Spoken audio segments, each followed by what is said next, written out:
Hey everyone, welcome back. If you're dealing with the frustrating F8 error on your Haier Inverter AC in 2025, you're in the right place.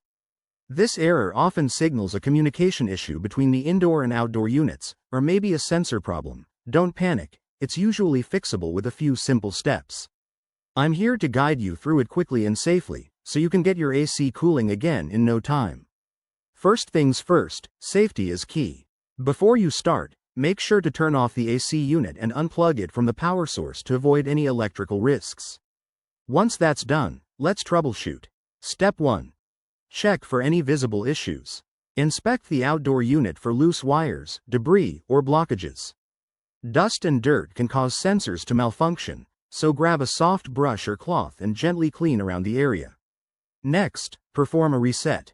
This is like giving your AC a fresh start. Hold down the power button for about 10 seconds, or if your model has a reset button, press that. Plug it back in and turn it on to see if the error clears. If the F8 error persists, it might be related to the refrigerant levels.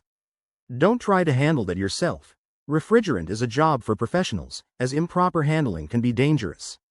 If you've got a multimeter, you could check the voltage on the circuit board, but only if you're comfortable with electronics.